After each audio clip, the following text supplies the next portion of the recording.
coronavirus as the Oxford... But there's so much noise drowning out the news. Talking heads, broadcast messages, press releases. They're telling you their side, but you just want the facts. And that's why you come to me.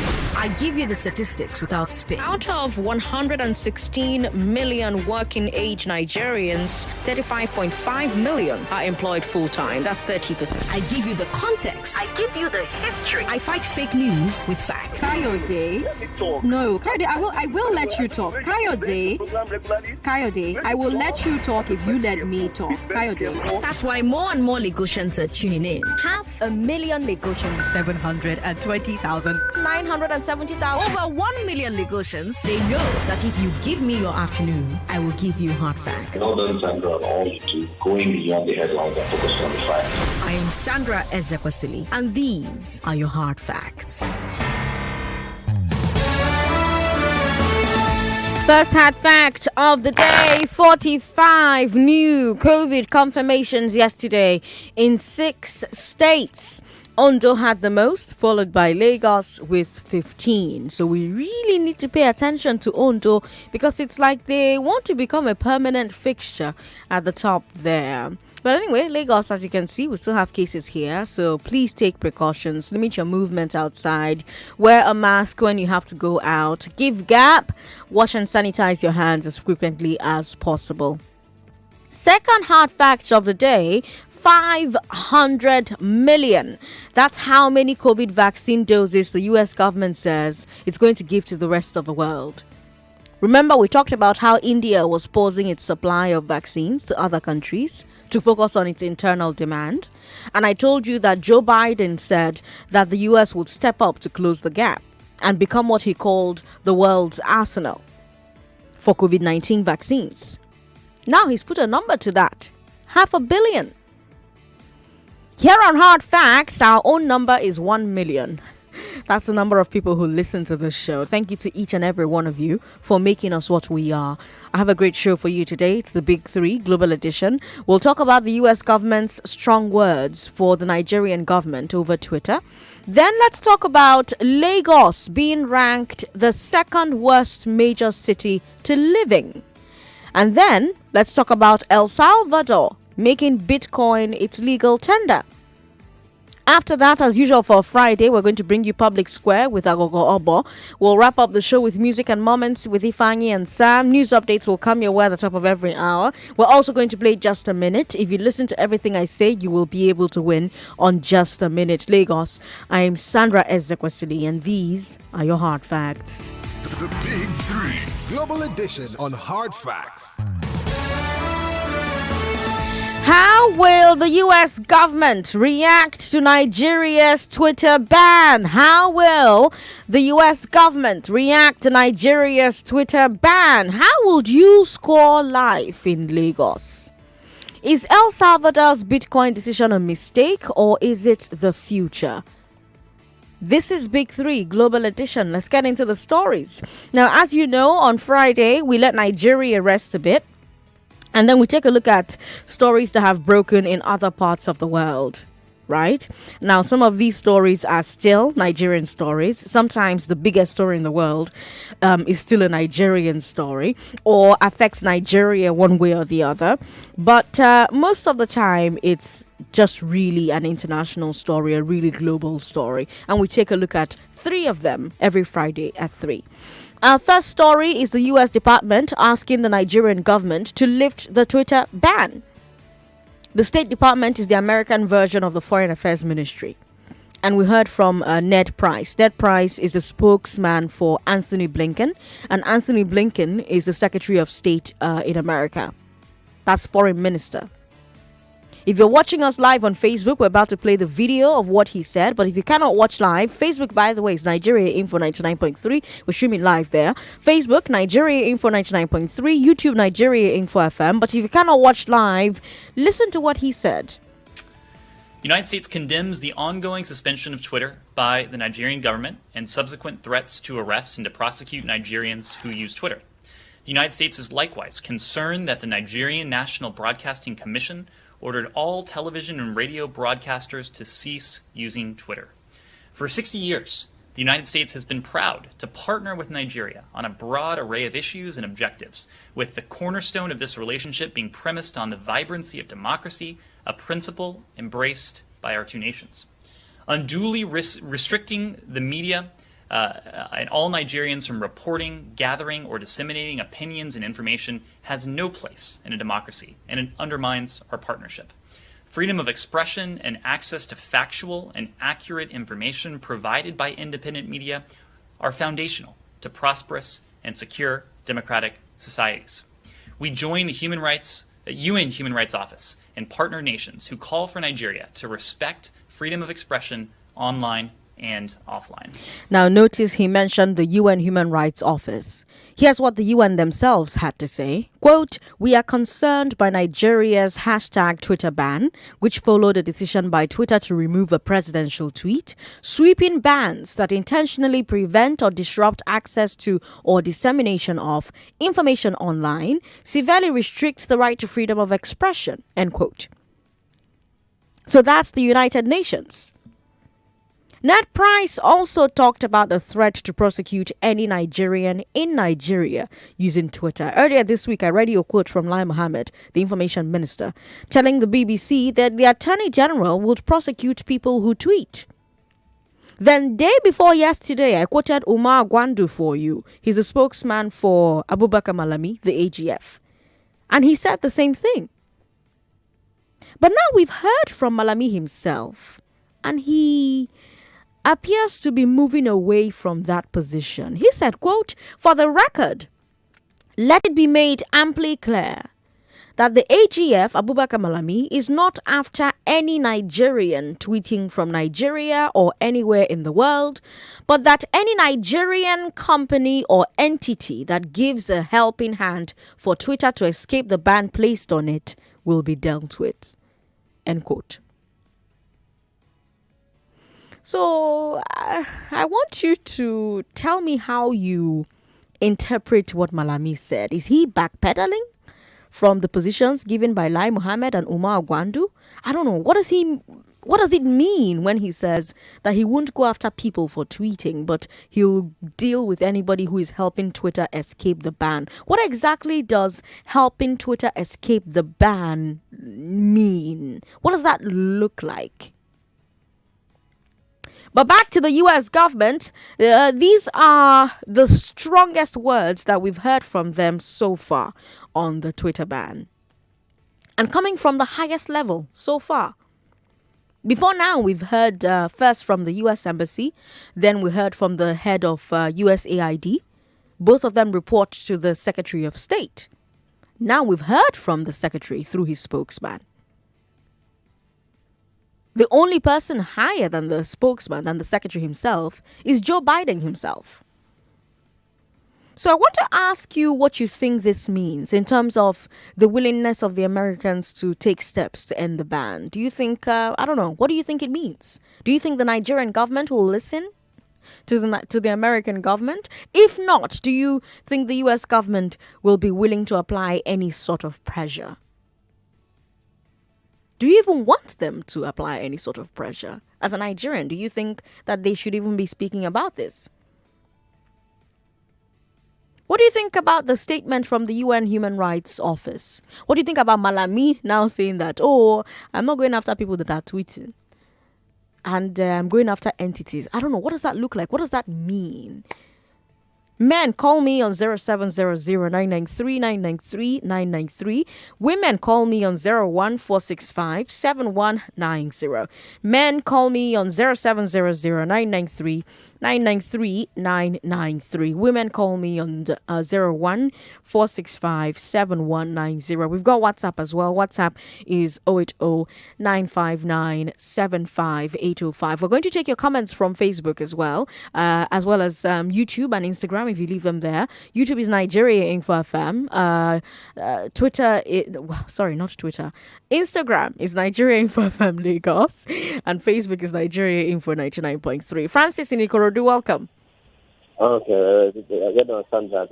Good evening. Well, good to have you on the show. The contribution I want to do that the US should take further steps about what is happening in Nigeria. Even if it is the country could place some restriction that Nigeria government that will feel it so that they're able to know that what they are doing is not good about it. That's their contribution.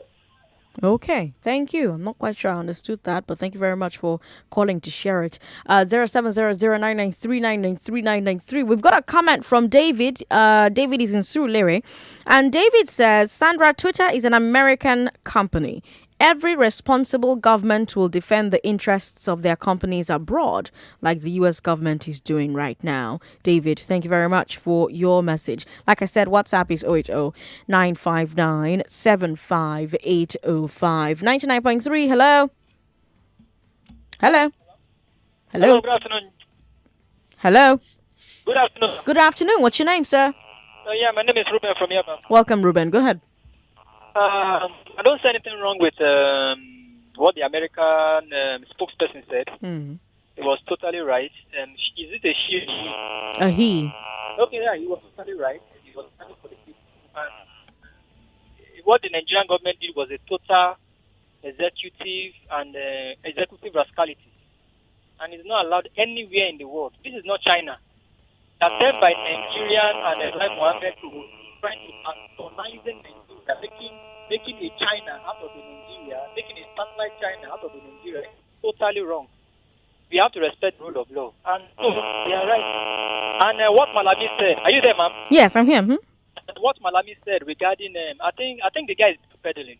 I think he has realized that, this practice, I think he has realized that what he's saying does not even make sense. So we have to listen.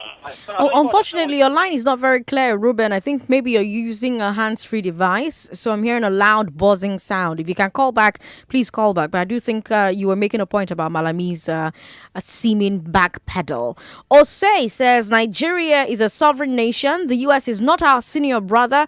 They cannot dictate to us. Osei, thank you very much for your message. Felix from Ikorodu says, I'm not happy with you. Now, wow, instead of you just go straight to your point. Malami is acting a script. They want to shut up Nigerians. The UN should do all they can to help Nigerians, and the US should ban all Nigerian executives coming to the US for medical treatments and for any business. Okay, thank you for your message. We've got Emmanuel from Iyesi, in Ota, Ogun State, who says Malami is backpedaling from prosecuting individuals to organizations that use Twitter because he himself has violated the directive. All right. Thank you for your message. Hello. Sorry about that. 99.3. All right, then. Hello. Hello, good afternoon. Good afternoon. What's your name, sir? Yeah, this is Emmanuel. Welcome, Emmanuel. Yeah, thank you. Concerning Malami, I don't want Malami to backpedal at all. Okay. I want this government to go ahead and arrest Baba Adiboye, Pastor Kumi and others. Okay. It is then that I will know that, yes, Buhari is a real general. Thank you. All right. Thank you very much. If you just tuned into the show, you're listening to Hard Facts on 99.3 Nigeria Info. And I told you that the U.S. State Department has asked the Nigerian government to lift the Twitter ban. The State Department is the American version of the Foreign Affairs Ministry. And Ned Price is a spokesperson for Anthony Blinken, who is the Foreign Minister for America. And here's what he said. If you're watching on Facebook, we'll play the footage for you one more time. But if you still cannot watch, well, listen to the audio. The United States condemns the ongoing suspension of Twitter by the Nigerian government and subsequent threats to arrest and to prosecute Nigerians who use Twitter. The United States is likewise concerned that the Nigerian National Broadcasting Commission ordered all television and radio broadcasters to cease using Twitter. For 60 years, the United States has been proud to partner with Nigeria on a broad array of issues and objectives, with the cornerstone of this relationship being premised on the vibrancy of democracy, a principle embraced by our two nations. Unduly restricting the media and all Nigerians from reporting, gathering, or disseminating opinions and information has no place in a democracy, and it undermines our partnership. Freedom of expression and access to factual and accurate information provided by independent media are foundational to prosperous and secure democratic societies. We join the UN Human Rights Office and partner nations who call for Nigeria to respect freedom of expression online and offline. And we also heard from the UN Human Rights Office who said, quote, "We are concerned by Nigeria's hashtag Twitter ban, which followed a decision by Twitter to remove a presidential tweet. Sweeping bans that intentionally prevent or disrupt access to or dissemination of information online severely restricts the right to freedom of expression," end quote. I mentioned that particular quote because you also heard Ned Price say that in the audio that you just listened to. So that's the United States, that's the United Nations. Ned Price also talked about a threat to prosecute Nigerians in Nigeria who were using Twitter. And it's interesting that a couple of hours after he said that, we got an interview from Abubakar Malami, the AGF, who said that, for the record, let it be made clear, amply clear, that the AGF, Abubakar Malami, is not after any Nigerian tweeting from Nigeria or anywhere in the world, but that any Nigerian company or entity that gives a helping hand for Twitter to escape the ban placed on it will be dealt with, end quote. Now, I don't know if this is a backpedal, especially if you consider what Lai Mohammed said earlier in the week to the BBC, or what Umar Gwandu, the spokesman for Malami himself, said the day before yesterday. So, is Malami backpedaling from that position? What does it mean when he says that he's not going to go after the people who are tweeting, but that he's going to deal with people who are helping Twitter, entities helping Twitter escape the ban? What does that look like? What does helping Twitter escape the ban look like, you know? Do you think the Nigerian government will listen to the American government?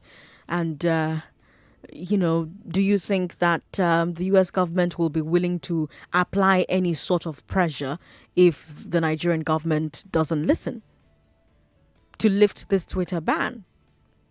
What do you think about the statement from the Human Rights Office? Charles in Lekki is on the line. Hello, Charles. Good to have you here. Hello, Sandra. Good afternoon. Good afternoon. I think Malami, the minister, and co, I think they need some training on information technology. Okay. They need a lot of training.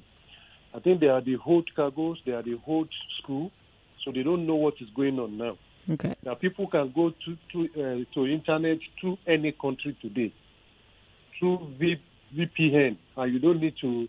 I don't know where Malami wants to probe or to prosecute a company in US that is not domiciled in Nigeria, a VPN. So for some of these decisions that these guys are taking, you just wonder whether we need to continue to elect the old school or appoint old school in government. Okay. Because their time is just far, far away. When the president is telling us to go to 1963 Gazette, in this age, it's just unfortunate. The kind of people we have now, they are backward and they don't want to look forward. And the youth needs to really rise up this time around so that we don't have this couple of people as leaders again in Nigeria. Thank you. Thank you very much for calling. We've got Mercy on the line. Mercy's in Ojo. Hello, Mercy. How are you? Hello. Good evening, Sandra. Good evening. Thank you for calling. Thank you. I feel my fear now is that Abubakar Malami wants to stop VPNs from working in Nigeria. Okay. With the statement that he's going to go after entities that are helping Twitter to escape the ban. The ban. That's actually a valid concern. Yes. So I hope we find a smart and techy way to also outsmart him. We need to keep innovating to beat their wickedness. That's how I see it. Mercy, thank you very much for calling to share your thoughts. Barrett Chukwuthio Prince says the ban is simply to gag the media. Instead of going after the offenders, they're taking the platform. Musa Onimisi Sheriff says Malami has suddenly changed his tone on the Twitter ban after he violated it himself. This government is a joke. Oluwatomi Taiwo Olajide says this government has proven over and over again that they don't listen to reason. They won't still listen. They have analog brains. It's quite unfortunate. We've got Blame Buhari who says, Sandra, please help us beg American government to come and evacuate us from Nigeria. Collins is in Yaba. Hello, Collins. Good to have you on the show. Collins? Oh, sorry about that. Collins, call back. Sorry, call us back. 99.3. Hello. Thank you for calling. What's your name? Sister Sandra. Hmm? Nobody will evacuate me in Nigeria. That I was born here, we die here. Okay. Let me tell you, Malami. So nobody should blame Malami. Okay. He went to school when they were using gramophone typewriter, so he did not use computer. Nobody should blame him. Okay. You hear me? Okay. So Sandra, my wife have lost money. My two big boys that used to do content creation in Twitter because I run an event center. If you see how those boys, maybe they give them money for food now. Okay. I'm telling you. Okay. Sandra, what is happening is not good. You see this America that are even fighting for them, for themselves. I don't believe in them. Okay. You know why I don't believe in them? Why? Both Amnesty International and America, I don't believe in them because they're supposed to see what is happening in the Southeast. The killings of the youth. They are not talking about it. Not good. And my sister, and you are not talking about that one. Okay. I'm not talking about which one. Which one? About Twitter, which is what you are discussing. But are you talking about the ethnic cleansing of the Igbo youth? Are you talking about it? No, Sandra, are you talking about it?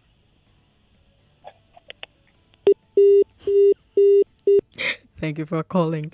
We've got a comment from Maximus Ugoke who says, U.S. government should go and sit down. Not particularly a fan of this tyrannical government, but it's hypocritical for the U.S. government who has maintained a deafening silence on the murder of innocent people in the East to cry wolf simply because Twitter is banned. All right. Benson Kingsley Chidi says, this government has been trying to block freedom of speech of Nigerian people so that they can carry out their agenda in this country. Okay. We've got messages pouring in via WhatsApp as well. So let's take a quick look before we have to take a quick break. It's Gati Nation. Sandra, good afternoon. It's a pity we're living in a country where lost priorities prevail. How can Twitter be banned in this 21st century? Is Twitter the cause of terrorism, banditry, hunger, nepotism, tribalism? Is religious hatred and insecurity? Does Twitter have a gun? Where is the right to freedom of expression? I beg our leaders are outdated. I pity Nigeria for the next 2 years. Good day, Auntie Sandra. Don't mind the U.S. When Nigerians are being killed, they didn't make a strong statement to the government just because of their interest on Twitter's suspension. Simeon from Lekki says. All right, Lagos, when we come back, we'll talk about Lagos being the world's second most unlivable city, because that's our second story. I'm Sandra Ezekwesili. This is Nigeria Info 99.3. Don't go away. It's Father's Day on Sunday. I know that. There's one more thing, Dad. And what is it? Cody and the Kids Family Fun Day on Father's Day. Oh, wow. That means we have a place to go. Yay! Yes, come enjoy exciting time, games, music, dance, and so much more at Cody and the Kids Family Fun Day. Date, Sunday, June the 20th. Time, 12 noon. Venue, Union Bank Sports Center, Eric Moore Junction, Bode Thomas, Surulere. Gate fee, 2,000 Naira only. Available at www.ariatickets.com or call 0806-271-0485. All COVID-19 protocols will be duly observed. Cody and the Kids is brought to you by Twin Doves Concept, powered by Nevada Bridge TV, supported by Mr. Choco, Amazing Day Instant Cereal, and Ole Backed. Media partners, Cool FM, Wazobia FM, and Nigeria Info. ShopRite's Big Red Carnival is back. And this year, we're big on low prices, big on savings, with great deals on products like 12 Coke Fanta Sprite 500ml PET bottles at 1,099 Naira 99 kobo. And buy 1,350-gram Kellogg's Cornflakes at 799 Naira 99 kobo, and you get one free. Price is valid to the 13th of June 2021. Plus, you could stand to win 50% off your grocery shopping. Simply buy 3 participating products to qualify with ShopRite's Big Red Carnival. T's and C's apply. Valid until the 11th of July 2021. ShopRite. Lower prices you can trust always. If you're like me that has to deal with heavy downloads and a need to be connected, then you need a 9 mobile MiFi or router. At the office, at home, and on the go. Never worry about a steady connection. Buy any of our MiFi or router data bundles for as low as 16,000 Naira and get a free 4G MiFi or router. Just visit any 9 Mobile Experience Center or authorized 9 Mobile dealer outlets to get yours. Terms and conditions apply. 9 Mobile. Your Friday afternoons just got better on Downfall Conversations with Ireti Bakare Yusuf. People need to be very careful. There's a friend of mine that has been trafficked for how many years now? I'm just talking about an educated person from an office. She just met a child, went for execution, and like that, that's how she was trafficked. People are afraid to seek or ask the right question because they're afraid of surgery. I call it 2 F's that affects women with fibroids: fear and fund. When you have a child less than 12 years, as I said, househelp, it's child trafficking already. Of course. Child trafficking. So you shouldn't have a househelp that is less than 12 years. Tune in to Downfall Conversations with Ireti Bakare Yusuf every Friday from 1 to 2:30 p.m. right here on your number one station for talk, 99.3 Nigeria Info. Let's talk. We're back. We're back. We're back. We're back. We are back. We're back on 99.3 Nigeria Info. On today's Big Three Global, our second story is Lagos as the world's second most unlivable city. I'm Sandra Ezekwesili. You're listening to Hard Facts on 99.3 Nigeria Info. So the Economist Intelligence Unit published this report twice a year. It's called the Global Livability Index. They take 140 of the world's biggest cities and they rank them based on 5 categories: stability, healthcare, culture and environment, education, and infrastructure. The city gets a percentage score on each between 1 and 100, and then the 5 scores are combined to give a weighted average percentage. This year, the world's top city is Auckland, New Zealand. Auckland scored 96%. Lagos scored 31.2.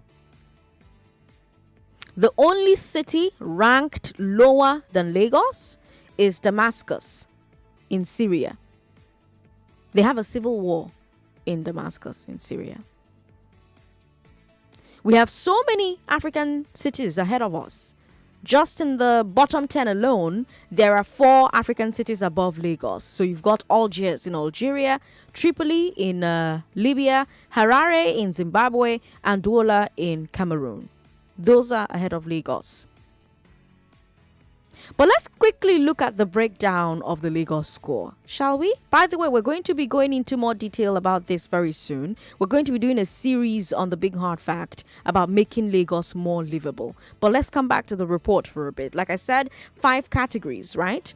Each category has specific criteria. So I'm going to give you the Lagos score for each category. I'll read out the criteria and you tell me if you agree with the general score. Are you ready? Maybe you should bring out a pen and paper for this particular one. But anyways, yeah. Stability, that's the first one. On stability, they gave Lagos a score of 20%. Now, here are the criteria for stability. Number 1, prevalence of petty crime. Number 2, prevalence of violent crime. Number 3, threat of terror, EIU rating. Number 4, threat of military conflict. Number 5, threat of civil unrest or conflict. So if you believe these things are high in Lagos, then Lagos deserves that 20% score. If you don't believe those things are high in Lagos, feel free to give me a call and debate it. On health, they gave Lagos a score of 20.8%. And here are the criteria: availability of private healthcare, availability of public healthcare, quality of public healthcare, availability of over-the-counter drugs, general healthcare indicators from the World Bank. So again, look at those criteria. Do you believe that Lagos scores higher than 20.8%? On culture and environment, they scored Lagos 41%. So there's a humidity and temperature rating discomfort of climate for travelers, level of corruption, social or religious restrictions, level of censorship, sporting availability, cultural availability, food and drink, consumer goods and services. This was the second highest score for Lagos. I wonder if you agree. But it was still below 50%. Lagos scored 41%. Now, we got 25% in education based on availability of private education, quality of private education, and public education indicators from the World Bank. Do you believe that assessment is fair, or do you think it's unfair? And finally, on infrastructure, Lagos scored 46.4%. That's from quality of road network, quality of public transport, quality of international links, availability of good quality housing, quality of energy provision, quality of water provision, quality of telecommunications. Lagos scored 46.4%. So that's the ranking system in a nutshell. Why does this score matter? This GLI score, why does it matter? Lots of global organizations use it in decision making. So, for example, let's say that you are a multinational corporation. You want to open your Africa headquarters. You're choosing between 15 big cities on the continent. Before you go far, you pick up your copy of the Global Livability Report and you compare the GLI scores for all the cities. You probably don't use it for a final decision, but it helps you eliminate a few options, maybe even rank the survivors. So already out of the gate, Lagos is at a disadvantage compared to, say, Johannesburg or Nairobi. Because we often talk about wanting to attract foreign direct investment. Well, these are the indices that attract FDI or drive it away. And here's Nigeria's biggest city, the commercial and lifestyle hub, the center of excellence, dragging last place with a country at civil war. Damascus, a city in a country that has war. And I want to know what you think about this. Do you believe that the ranking is fair, or do you think, oh, come on, they should have scored us higher on education. They should have scored us higher on culture and environment. They should have scored us higher on infrastructure. Come on. They should have scored us higher on stability. There's not a lot of petty crime or violent crime. There's no threat of EIU ratings, a threat of terror. There's no threat of military conflict. There's no threat of civil unrest or conflict. They should have scored us higher. Come on, our public health care is great. They scored us too low. So again, as a recap, for stability, we scored 20%. Healthcare, we scored 20.8%. We scored 41% for culture and environment. We scored 25% in education. And then infrastructure, we scored 46.4%. And I want to know if you agree with this assessment. Do you believe that the ranking is fair? Which of these categories do you agree with or disagree with the most? 0700-993-993-993. 0700-993-993-993. You can also call us for women 01465-7190. WhatsApp is 080-959-75805. Hello, thank you for calling us. Then diversify into hello. Then get the land and build. Hello. Okay. 99.3. Hello. Hello. Hello. How are you? What's your name? Yeah, my name is Ruben from Yaba. Welcome, Ruben. Yeah, on the Lagos State ranking, well, I don't think any political Lagosian can be surprised. Okay. It's horrible.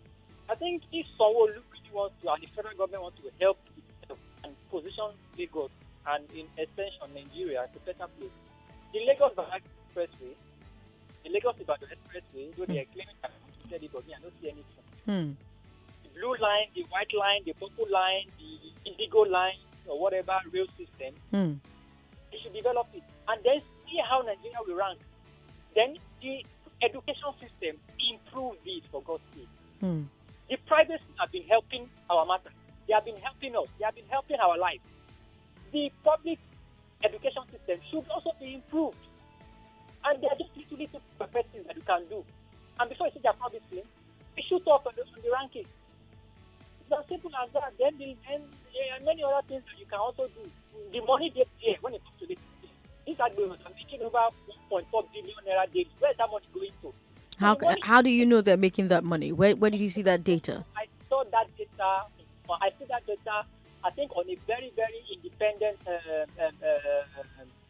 They are like budgets. They did the whole thing very, very fast. People are making money now. But where is the money going to? Wow, Ruben, your line is so bad. I'm sorry. 99.3. Hello? Hello? All right, then. Hello, thank you for calling us. Hello. Good afternoon. What's your name? Yeah, good afternoon. My name is Samuel. Hi, Samuel. Welcome. Yes, I want to say that we are not surprised, really, that we have that result, really. We are not surprised. Come on, let's talk about education, for instance. Okay. Let's talk about education, for instance. We know the public, even our private school, are expensive for a common man to just say, okay, I want to take my kid to school. Not to talk of these public schools that maybe they can be able to afford, but even despite the fact that it's affordable, it is still not having the standard it should have. Okay. So every ranking that has been done there is true. In fact, I am not surprised, really. As a Lagosian, I'm not really surprised that it is like that. Okay. All right. Thank you very much for calling. We've got Adegoke on the line. Adegoke, how are you? Hi, Sandra. Do you think this was a fair assessment? I think so. Because at least we are Lagosians and we are here in it. And you don't think they were too harsh? I mean, come on. Shouldn't we have scored higher with stability, maybe? At least they've given us up to 40% in some areas. Well, fair. And in health, 20.8%. Mm-hmm. Yeah, and I agree with them when it comes to healthcare. Okay. In Lagos. It's really, even in my area here, you hardly find a healthcare center, where the common man can actually go to. It's mostly private hospitals that we have in Lagos. If you go to the Lagos Island hospital there, you can see the queue. And you have an appointment, and then you're going from somewhere very far, like where I am, and then you start going there. Before you get there, some people are already there by 5 a.m., Right. So we need to have in decentralized local health centers, functional for that matter. Right. We don't have that here. And education too, it's really low. And at least they scored us 41 in the area of culture. Right. And climate, sports, I think they gave us higher than they're supposed to give us there too. Yeah, wow. More you have so I think okay. Wow. Infrastructure, look at infrastructure, man. It's crazy. They may be doing they're working actually, like in Ekpe Road now. They're working there seriously. Ekpe to Ekpe Road. They are seriously working. Okay. Yeah, but basically, if you look at all the infrastructure they're doing, it doesn't reach out to where the local common man is staying. Okay. Go to the inner roads, they are bad. They're terrible. Yes. Adigoke, thank you very much for calling. Sholade Oluwaseun says, if Lagos is having this poor rating, what will be for other states? Because Lagos has been the benchmark for every other state. My God, how did we get here? Sholade, thank you for your message. Chibuez Alexander says, Sandra, do you think the governor of Lagos will regard this GLI score rating? I doubt if they will. We have somebody who's listening to us from Kenya, Jane Mugo. Jane, thank you very much for sending a message in and, of course, for listening. Now, let me bring you our final story where in El Salvador, Bitcoin is the official currency. On Wednesday, the parliament approved a motion sent by President Nayib Bukele. So 90 days from now, it will become compulsory for all businesses in El Salvador to accept Bitcoin as payment. By the way, El Salvador has no currency. It uses the US dollar. So now it's going to be dollars and Bitcoin. Now, why did Bukele take this step? Remittances. Salvadorians abroad are sending a lot of money home. Remittances account for 20% of their GDP. Now, cryptocurrency makes transferring money easier and cheaper. So the president thinks that making Bitcoin legal tender will reduce the costs of sending money home and also reduce the demand for the dollar when people who get Bitcoin from abroad want to buy stuff. He believes that Bitcoin is here to stay, so there's no need to fight the future. In fact, Bukele wants to turn El Salvador into a global capital for cryptocurrency. He's also trying to attract miners. So let me explain what that means, the mining part. Let me explain that real quick. Bitcoin exists on computers, and before new Bitcoin can be created, you need a computer to perform a very complex calculation. The first computer to solve the calculation will generate a new Bitcoin. So all over the world, you have thousands and thousands of so-called Bitcoin miners. Basically, it's people who are using these very powerful computers to race each other. But as you can see, or as you can imagine, they're using a lot of electricity. A lot of electricity. And since most electricity comes from sources like coal and gas, and these things harm the environment, more and more people are saying that Bitcoin is polluting the world. Do you remember that Elon Musk said something along those lines a few weeks ago, and it made the price of Bitcoin crash? Do you remember that? And that's why there's more and more talk of finding cleaner power sources for Bitcoin mining. And Bukele says he has the answer. His country generates some electricity from volcanoes. We call that geothermal electricity. It's clean. And he's saying that he wants the power company to set up big Bitcoin mining hubs at the power plants so that the miners can set up their computers there to run on clean energy.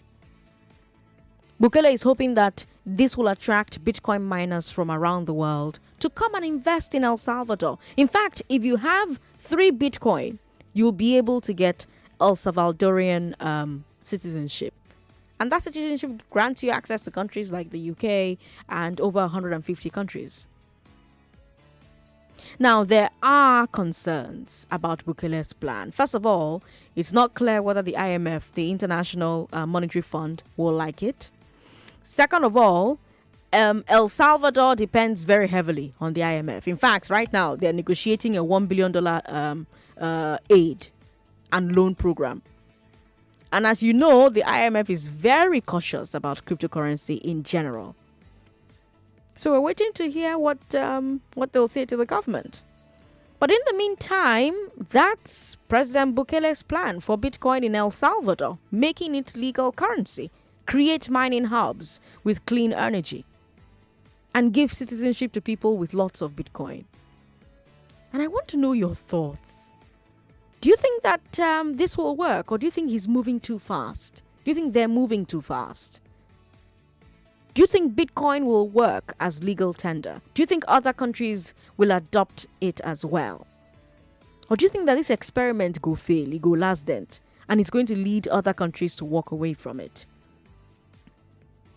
Women call me on 014657190. Men call me on 0700-993-993.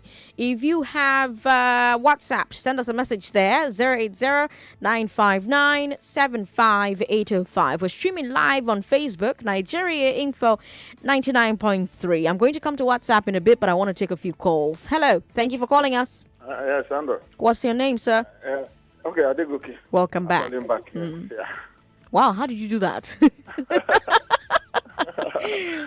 Well, there's a trick to that. Okay, you should teach them. Teach them. I'll sell it. All right. Okay. Yeah. Oh wow. Yeah. So, as per Salvador, I heard that news this morning. Watched it on Business Times. News on radio, on TV. Sorry. Mm-hmm.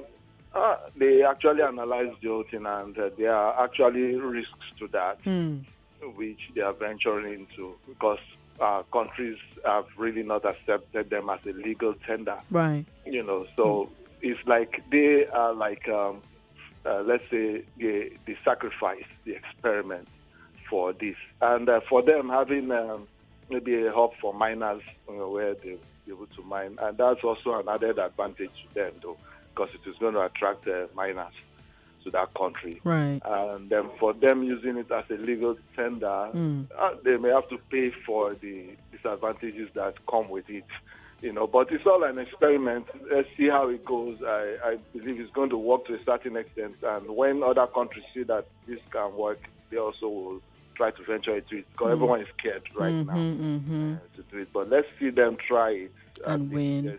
But more like, what do you think of the futuristic ambitions of their president? I mean, the world has a problem with mining as a result of the heavy electricity usage and what it does for the environment. Okay, we've got clean energy. Come and use it. Yeah, it's something they can explore too, since they have clean energy. Let them develop or build on that. Right. It's going to be profitable. Adegoke, thank you very much for calling. Always a pleasure to hear from you. Hello, how are you? Hello, good afternoon. Good afternoon. What's your name, sir? Okay, my name is Bahami. Welcome, Bahami. Okay, I want to talk about the crypto. I think crypto is the future.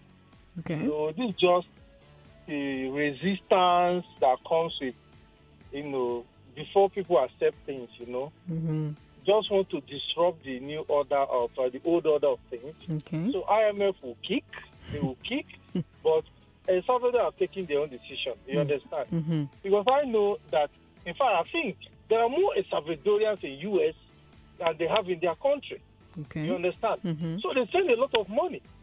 And the charges on in all these things. In all these, in the transactions, yeah. Yeah, in the transaction. It's too high.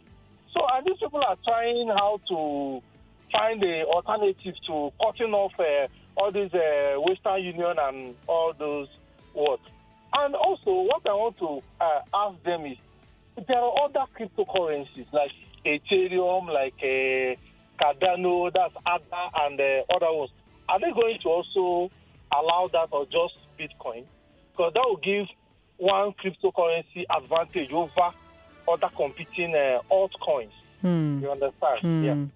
So that's what I would like to say. Bahome, thank you very much for calling and sharing your thoughts. Let's go to Facebook, where we've got Benson Chidi, who says, be honest with yourself, are Nigerians happy? All right. Daniel Danjuma says the score for Lagos is not a true reflection of what is on ground. Lagos is even worse. Environment, education, health, all of it is very poor. Let me go to WhatsApp now. Sandra, power belongs to the people as long as democracy is concerned. From Malami's statement, we can see clearly that this government is in a state of confusion. What the U.S. said in this regard is acceptable, coupled with the fact that Nigeria as a country always emulates the system of democracy of the United States. 2023 is a game changer. Nigerians should not allow this mistake to repeat itself again. It's the time Nigerian youths should come together, do due diligence, check the kind of candidates they vote for in the next election. Amechi Anaduaka, thank you very much for your message. We've got you didn't put your Demola in Ojo says, Sandra, I'm not surprised with the ranking of Lagos at all.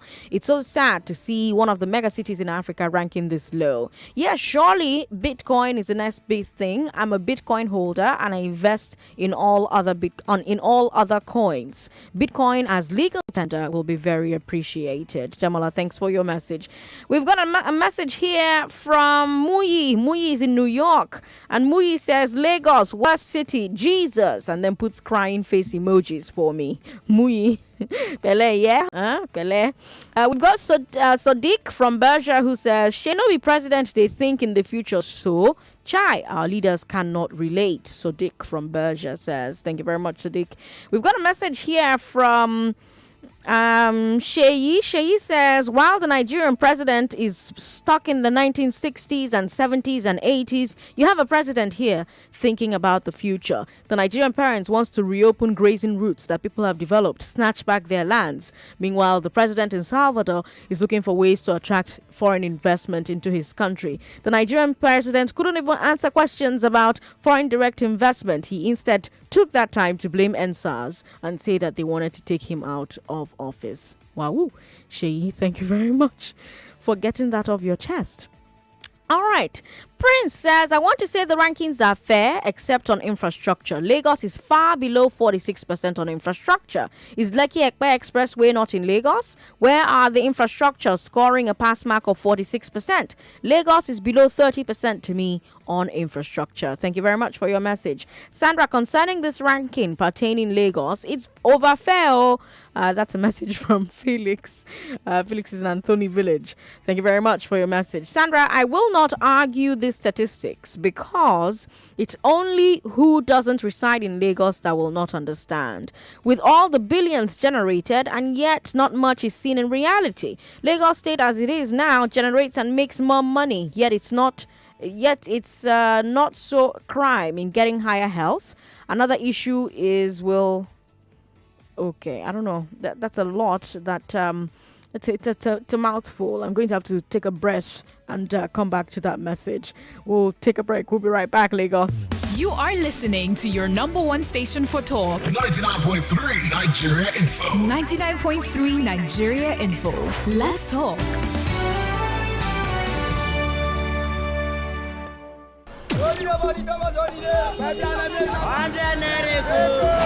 Your Friday afternoons just got better on Downfall Conversations with Ireti Bakari Yusuf. People need to be very careful. There's a friend of mine that has been trafficked for how many years now? I'm just talking about an educated person from an office. She just met a child, they went for a vacation, and like that's how she was trafficked.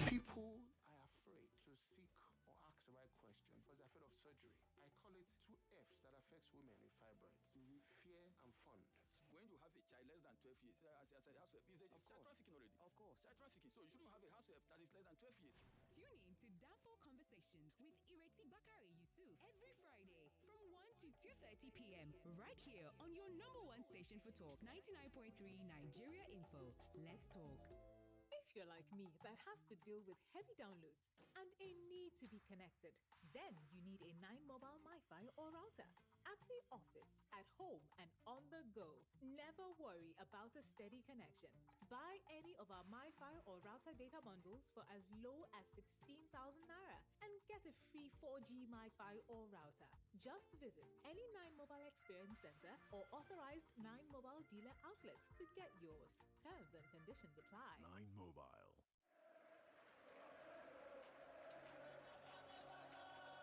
The European club football season is over, but football never sleeps. Enter the UEFA European Football Championship. The pandemic could only delay, but never deny the fans the excitement they crave as the Euros take center stage. It's Euro 2020 in 2021, a tournament with a difference, with scenes all over the European continent, traversing state lines and capitals, from Rome to Baku, St. Petersburg, Amsterdam, Bucharest, Glasgow, Copenhagen, Seville, Munich, and London. The coverage is global, and the cast nationwide. They seem to keep hold of the ball, see so much of the ball, but at the end of the day, they tend to do little or nothing with the ball. Floated into the box. It's in. A player who's been having a renaissance after season. He connected to the pass like a socket. Fired the shot like a rocket. From no other person but Rafael Varane. What they want to do is sit back, where your weaknesses, and then when they get the ball, they counter-attack you. It was a brilliant piece of play by Karim Benzema. But they decide against that counter-attack and go all the way back. That's beautiful. Trent Alexander-Arnold, 38 meters. This is your goal of the week. When you defend, you can defend for 91 minutes, and just for 1 minute, everything will change. He completes his hat trick. He's in the pursuit of perfection. Best days are behind him already, and the young managers have taken up the mantle. Covering every blade of grass for a full month from 11th June to 11th July 2021 on Nigeria's #1 radio station for sports and talk, Nigeria Info. Reach out for sponsorship and advertising. Euro 2020 on Nigeria Info. It's live football, just the way you like it. Welcome back to your #1 talk, news, and sports station. This is Nigeria Info.